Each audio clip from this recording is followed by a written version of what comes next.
Welcome to Whisperwire, where loyalty doesn't mean being used. For years, he paid the bills, fed the family, carried their lives on his back, and when his sister wanted a lavish wedding, they looked at him like an ATM. But the final blow came wrapped in betrayal. $30,000 meant for his grandfather, stolen in the dead of night by the man who raised him. And when it all came crashing down, they blamed him. My father found $30,000 under my mattress. I spent it on your sister's honeymoon. Then my grandfather walked in and said, "My son, where is the money I gave you to keep safe?" My dad looked at me. Hail and chaos erupted. My name is Giovanni. I'm 29 years old, and I live in a house on the outskirts of the city, with my parents, Roberto and Margarita, and my younger sister, Christina. For as long as I can remember, I've been the breadwinner of this family. I work as a delivery driver, a job that doesn't pay much, but with hard work, it allows me to cover the household bills: electricity, water, food, the internet that Christina uses for her social media, and little else. Every peso I earn goes into keeping this house afloat. And although I sometimes feel like a pack mule, I've never complained. My parents are 58, but they've always said they're too old to work. My father, Roberto, spends his days watching television or playing dominoes with his friends, while my mother, Margarita, spends her time in the kitchen or gossiping with the neighbors. Christina, my 25-year-old sister, is the jewel in the crown. To my parents, she is perfect. The spoiled daughter, the one who can do no wrong, who deserves everything without lifting a finger. They've never made her work, even though she's healthy and perfectly capable. They always say she's too young or that she'll find her way eventually. Meanwhile, I break my back so that everyone can live. Everything started to get complicated one day in April when I came home after a 12-hour shift. I was exhausted, my feet swollen and my back aching. I collapsed on the sofa, hoping for a moment of peace. But Christina walked into the dining room with a smile that stretched across her entire face. "I'm getting married," she shouted, showing off a sparkling ring on her finger. My parents shot up as if they'd been hit by an electric shock. Mom ran to hug her, crying with emotion, and Dad kissed her on the forehead, saying it was the best news of the year. I, on the other hand, only managed a half smile. It wasn't that I wasn't happy for her, but something in my stomach twisted into a knot. I knew this was going to mean trouble for me. "Congratulations, Chris," I said, trying to sound sincere. "So, who's the lucky guy?" "His name is Diego," she replied, still beaming. "He's an accountant. He has a good job. The wedding is in 3 months, and it's going to be perfect." Mom and Dad couldn't stop talking about how proud they were. I stayed quiet, taking a sip of water, waiting for the conversation to end. But then, Christina dropped the bomb. "Diego is paying for half of the wedding, but I have to cover the other half. We need about $20,000 to make everything just the way we want it." Silence. I felt my parents' eyes lock onto me as if I were an ATM. Mom was the first to speak.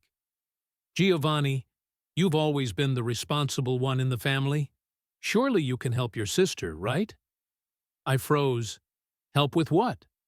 My salary barely covered the bills, and the little I managed to save was for emergencies. I didn't have $20,000, not even $2,000 to just throw away.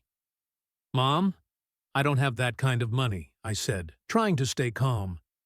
"You know, everything I earn goes into this house. Where am I supposed to get $20,000 from?" Dad frowned as if I had insulted him. "What do you mean you don't have it?" he said, raising his voice. "You're always working." You must have something saved up. Don't be selfish, Giovanni. It's your sister's wedding. Selfish, I retorted, feeling my blood boil. I pay for the electricity, the water, the food, everything. Who keeps this house running? You, Mom, Christina, it's me. And now you're asking me to pull money out of thin air. Why don't you ask Christina to get a job? Christina put on an offended expression, as if I had said something unforgivable. Mom clutched her chest, dramatic as always. How dare you talk to your sister like that? She yelled. She's starting her life, and you, as her older brother, should be supporting her. Supporting her doesn't mean I have to pay for everything, I replied, losing my patience. If Diego can't cover the whole wedding, then Christina should get a job. Or you two, who always claim you're too old but have no problem going dancing at the club on weekends. Dad stood up, pointing his finger at me. Don't cross the line, Giovanni. Family comes first, and you're not doing anything for yours. You're just jealous. That's what you are. That word hit me like a punch. Jealous. Me, the one who wakes up at 5 a.m. every day to support all of them. I got up from the sofa, furious. I'm not jealous. I'm the only one who works here. If you want money for the wedding, find it yourselves. I have nothing more to give. I stormed off to my room and slammed the door. I could hear Mom muttering something about my bad attitude and Christina complaining that I never supported her. I threw myself on the bed, staring at the ceiling, wondering why I always ended up being the bad guy in the story. The following days were tense. My parents barely spoke to me, and when they did, it was to make snide remarks about my selfishness. Christina, for her part, acted as if I had ruined her life. I didn't care much, or at least that's what I tried to tell myself, but deep down, it hurt. I had always been the one to carry every burden, and now they were treating me like a stranger. A week later, Dad came home with a forced smile. He sat down in the dining room and announced that he had gotten a $10,000 loan from a friend to cover part of the wedding expenses. Mom and Christina applauded as if he'd won the lottery, but I said nothing. I knew that money wasn't a gift. Someone would have to pay it back, and I had a good guess who that someone would be. Giovanni, Dad said, looking at me intently. I hope that now at least you'll make an effort for your sister. We don't want her to think we don't love her. I don't have any money, Dad, I repeated, tired of the same conversation. And if you took out a loan, you'll have to figure out how to pay it back. You're so ungrateful, Mom said, shaking her head. After everything we've done for you, this is how you repay us. I didn't answer. It wasn't worth it. I went to my room and tried to forget about it, but my parents' attitude changed after that. It wasn't just that they ignored me anymore. Now they treated me with contempt. Dad would mutter things like, "You don't turn your back on family," every time he walked past me. And Mom would sigh dramatically whenever the wedding was mentioned. Christina, meanwhile, avoided me, but didn't miss an opportunity to show off the preparations on social media. As the wedding approached, the house was filled with chaos. Mom spent her days helping Christina with the details, the dress, the flowers, the catering. Dad was in charge of coordinating with the friend who had lent him the money, though he never said how he planned to pay it back. I just kept working, paying the bills, and trying not to think about how unfair it all was. The day before the wedding, my paternal grandparents, Alfredo and Antonia, arrived from their city 2 hours away. I had always gotten along well with them, especially with my grandfather, Alfredo. He was an upright, hard-working man who had raised his family through sheer effort. When they arrived, they gave me a warm hug, and for a moment, I felt like someone in this family truly appreciated me. That night, after dinner, My grandfather pulled me aside. His expression was serious, almost worried. "Giovanni, I need to ask you an important favor," he said, lowering his voice so no one else could hear. "Of course, Grandpa." "What's wrong?" I replied. He pulled a thick envelope from his jacket pocket and handed it to me. "I just withdrew $30,000 from the bank. It's very important money for something I can't risk losing. I don't want to carry it around, and I trust you more than anyone. Can you keep it safe until I ask for it back?" I didn't hesitate for a second. My grandfather had always been good to me, and if he was asking for something like this, it was because he really needed it. "No problem, Grandpa.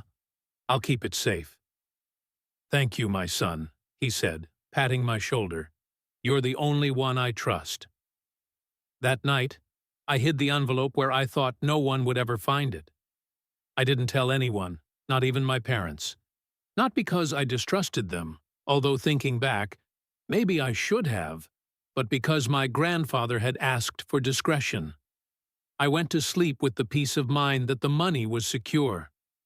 The wedding day arrived, and the house was buzzing with activity. Christina was radiant in her white dress.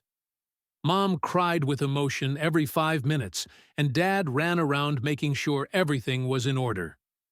I simply put on an old suit from my closet and attended as just another guest. I didn't feel like part of the celebration, not after how they had treated me. The wedding was simple, but beautiful. It was held in a small hall decorated with white flowers and warm lights. There were about 50 guests, aunts, uncles, cousins, friends of Christina and Diego, and, of course, my grandparents. Everyone seemed happy, dancing and laughing. But I couldn't shake the feeling that something wasn't right. At the reception, Christina stood on a chair and announced into a microphone that she and Diego were going on their honeymoon next week. People clapped, but then she put on a dramatic face and said, "We still need a little more money to pay for the hotel and flights, but I'm sure my family will help me out." I looked at my parents, and as always, they looked at me. Dad came over and said in a low voice, "Giovanni, at least help with the honeymoon. I'm already in debt for the wedding. Don't make me look bad again." "Dad, I already told you I don't have any money," I replied, trying not to raise my voice. "I don't know why you keep asking me." "Because you're family," said Mom, who had joined us. "Don't be selfish." "Selfish?" I retorted, completely fed up. "And who pays the bills in this house? Who makes sure our lights don't get cut off? I'm the selfish one for not having money appear out of thin air. Find another solution." Christina, who had overheard everything, crossed her arms and put on that victim face she was so good at. "I didn't expect this from you, Giovanni," she said. "I thought you'd want to see me happy." I didn't respond. I turned around and went to sit in a corner far away from them. The party continued, but I was no longer in the mood to be there. To my surprise, Dad left early, saying he was tired and needed to rest. No one thought much of it. Everyone was too busy dancing and drinking. The party ended at 4 a.m., and I went home exhausted, but with a strange feeling in my chest. The next day, I woke up late with a headache that felt like a drip. The first thing I did was check under the mattress, just to make sure my grandfather's money was still there. I reached my hand under, felt for the envelope, and there was nothing. My heart stopped. I checked once, twice, 3 times. Nothing. The envelope with the $30,000 was gone. I sat on the bed, pale with cold sweat running down my back. How could this be? No one knew the money was there. No one except I remembered my dad had left the wedding early. A horrible idea crossed my mind. I got up and ran to the dining room where Dad was sitting, drinking coffee as if nothing had happened.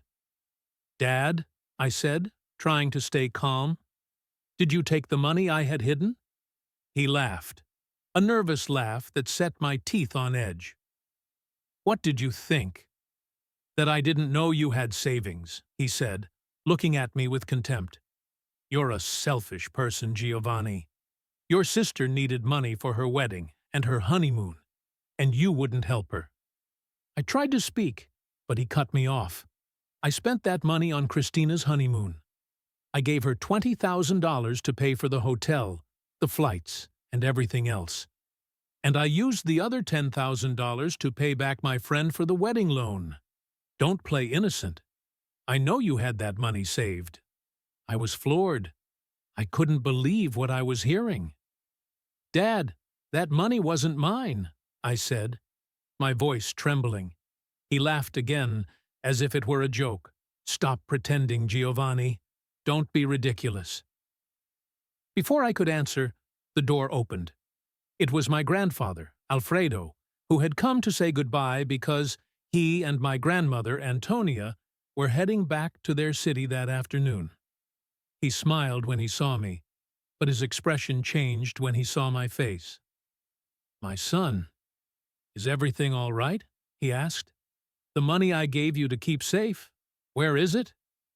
"I need to take it with me." Dad went pale. His eyes went wide as saucers, and for the first time in my life, I saw him speechless. "Grandpa, I started, but I couldn't continue. I didn't want to betray my father, but I couldn't lie either." "What's wrong, Giovanni?"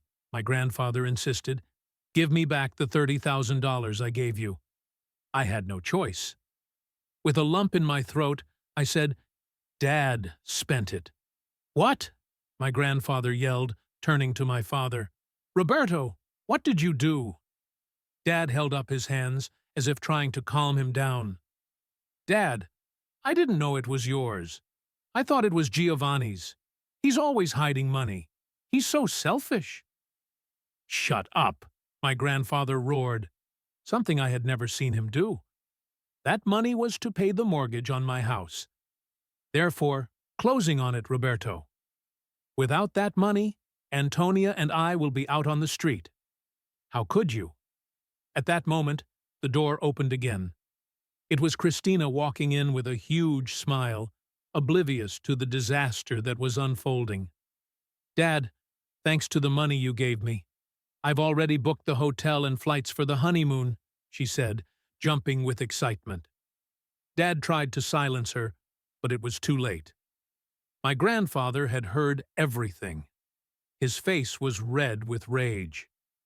"You have 3 days to get that money back to me, Roberto," he said, his voice trembling with fury. "I don't care if you're my son. If you don't, I'm suing you." And without another word, he took my grandmother's arm and left, leaving a heavy silence in the house. Dad collapsed into a chair, crying like I had never seen him before. But instead of taking responsibility for his mistake, he looked at me with hatred. "This is your fault, Giovanni," he screamed, slamming his fist on the table. "Why didn't you tell me that money belonged to my father? If you had told me, I wouldn't have touched it. Now I'm in this mess because of you." I just stood there with my arms crossed, feeling the fury burn inside me. My fault. After years of carrying this family, of paying every bill, of giving up my own dreams so they could have food on the table, now it was my fault. The irony was so thick, I almost laughed. "My fault?" I replied, my voice shaking with indignation. "You took something that wasn't yours, Dad. You went through my things. You stole $30,000. That didn't belong to you. How was I supposed to know you were going to sneak into my room like a thief? This is what you get for sticking your nose where it doesn't belong." He shot up from his chair, furious, his face red and the veins in his neck bulging. He took a step toward me, raising his hand as if he were going to push or hit me. For a second, I felt a knot in my stomach. But this was no longer the old Giovanni who would lower his head and accept everything in silence. I stared him down, not backing away, my fists clenched. "Don't touch me," I said, in a voice so firm it surprised even me. "I'm sick of this. Sick of you, of Mom, of Christina. Sick of being the only one carrying everything while you all treat me like garbage." His eyes widened, as if he couldn't believe that I, his responsible son, was speaking to him like that. He lowered his hand slowly, but said nothing. He just breathed heavily, like a trapped bull. In that moment, I knew there was no turning back. I couldn't keep living under the same roof as someone who blamed me for his own mistakes, who had stolen from me, and who, on top of it all, expected me to rescue him. I turned around, went into my room, and grabbed my backpack. I started stuffing in the essentials: clothes, my old laptop, important documents, my phone charger. With every item I packed, I felt a weight lifting off my shoulders. When I finished packing, I slung the backpack over my shoulder and walked out to the dining room. They were sitting there looking at me as if I were a traitor. "I'm not selfish," I said, looking at both of them. "I'm the only one who has kept this house standing, but not anymore. You figure out how to pay the bills, how to fix this mess. I'm leaving." Mom opened her mouth to say something, but I didn't give her the chance. I walked out of the house, closing the door behind me. The cool afternoon air hit my face, and for the first time in a long time, I felt like I could breathe. I moved into a small apartment in the city center. I stopped paying the bills for my parents' house and focused on myself for the first time in years. It wasn't easy. Money was still tight, but at least now I only had to worry about myself. A month later, I found out what happened. Dad couldn't get the $30,000 to pay back my grandfather. The bank foreclosed on my grandparents' house, and my grandfather kept his word. He sued my father for theft. He asked me to testify against him, and although it pained me, I agreed. I couldn't lie for someone who had betrayed me. Dad ended up in jail, and Mom moved in with Christina and Diego, who now support her. Christina went on her honeymoon as if nothing had happened, and now lives her carefree life as always. My grandparents, meanwhile, are staying with me in my apartment. They have nowhere else to go, and I couldn't leave them alone after everything that happened. They thank me every day, and while it's not easy, it feels good to help someone who truly appreciates it. For the first time in my life, I feel free. I no longer carry the weight of a family that never valued what I did for them. I don't know what the future holds, but I know that whatever happens, I will face it with my head held high. He gave everything, and they called him selfish. He paid every bill, and they called him jealous. But when they needed saving, they looked to him again. This time, he walked away. He left the house and found peace in a tiny apartment. His father went to jail. His mother clung to the very daughter she always favored. And the man they used to call just the delivery boy? He became the only one left standing. Subscribe to Whisper Wire, where being good doesn't mean being blind.